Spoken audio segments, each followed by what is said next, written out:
হিংসাত্মক কোনো আচরণ করতে চান, আমরা শিল্পী মানুষ, আমাদের মনটা আরো ব্রড হওয়া উচিত। আজীবন মৃত্যুর আগ পর্যন্ত যেন আমরা ইন্ডাস্ট্রিতে চলতে পারি, ওই সুন্দর সূর্যটা আরো উজ্জ্বল করতে চাই।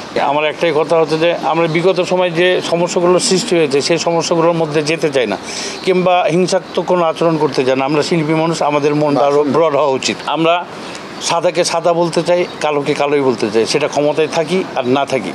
আমরা এমনভাবে আমাদের ইন্ডাস্ট্রিতে চলাফেরা করবো কিংবা আসবো যাবো, আজীবন মৃত্যুর আগ পর্যন্ত যেন আমরা ইন্ডাস্ট্রিতে চলতে পারি। তাপসের মতন পাপসের মতন যে আমরা একবেলা থাকবো আরেকবেলা থাকবো না, সেটা হতে চাই না। আমরা আজীবনই সারা জীবনে থাকতে চাই মৃত্যুর আগ পর্যন্ত। এই জন্য আপনাদের সহযোগিতা দরকার, এবং আমাদের যে কমিটিটা করা হচ্ছে কিংবা আমাদের কমিটির পাশে আপনারা থাকবেন, তাহলে আমরা আমাদের এই কমিটিটা নিয়ে একটা সুন্দর সূর্য যে উনি দেখেছেন ওনার ভাষাতেই, তো আমরা ওই সুন্দর সূর্যটা আরও উজ্জ্বল করতে চাই।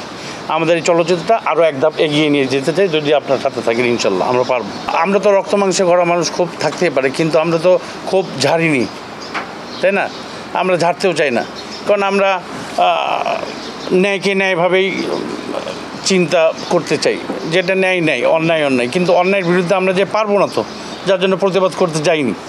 এখন আল্লাহ পাক আমাদেরকে দেখেছেন, আমরা আমাদের সৎ কাজের কিংবা আমাদের যোগ্য কাজের জন্য হয়তোবা একটা যোগ্য জায়গায় আমরা আসবো, সবাই মিলে একটা সমষ্টিগতভাবে কাজ করবো আমরা সবাই মিলে, তাই না?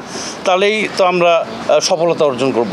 আমরা বিগত সময়গুলো যারা করেছেন তাদের মতন হতে চাই না, সোজা কথা চাই। আমরা নির্ভেজাল থাকতে চাই এবং হিংসামুক্ত পরিবেশ, হিংসামুক্ত চলচ্চিত্র আমরা সৃষ্টি করতে চাই, চলচ্চিত্রের পরিবেশ সৃষ্টি করতে চাই। অবশ্যই ইনশাল্লাহ আপনারা যদি পাশে থাকেন, আপনারা যদি সাথে থাকেন, সবাই যদি আমরা একসাথে একমত হয়ে কাজ করতে পারি, তাহলে ইনশাল্লাহ আমরা আগের সেই ফ্লেভারগুলো, আগের জিনিসগুলো আমরা আবার ফিরে পাবো ইনশাল্লাহ। আপনারা পরিবর্তন পাবেন ইনশাল্লাহ থাকেন, আমাদেরকে কাজ করতে দেন, ইনশাল্লাহ পরিবর্তন আসবে। কারণ যেভাবে খইমুড়িগুনা ভেজে খেয়ে নিয়ে গেছে, হাড়ি আছে, মানে আর কিছু তো নাই এখানে।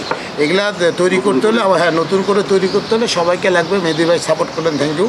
তো এইখানে আসলে আমাদেরকে অনেক কিছু বুঝতে হবে, আপনাদেরকে সহযোগিতা করতে হবে, এবং আপনাদেরকে সবচেয়ে মারাত্মক একটা কথা বলে দিই, ডন ভাইয়ের কথাতে, যে আপনি তখনই ভালো কাজ করতে পারবেন যখন জবাবদিহিতে থাকবে। এইগুলো আমরা যে আগামীতে কাজগুলো করবে, আমার বড় ভাই আছে, বকুল ভাই আছে, শিবা শানু আছে, মেহেদী ভাই আছে, ডন ভাই আছে, বিলাস আছে, এদেরকে জবাবদিহিতার মধ্যে আনতে হবে যে আমি একটা কাজ করছি, এটা যদি সুন্দর করে মানুষের সাথে প্রেজেন্ট করা যায়, আপনাদেরকে জানানো যায় তার বাজেট কত, আমি কী করছি না করছি, ও কাজ ভালো হবে, এবং আপনাদের দোয়া থাকবে, জনগণের দোয়া থাকবে।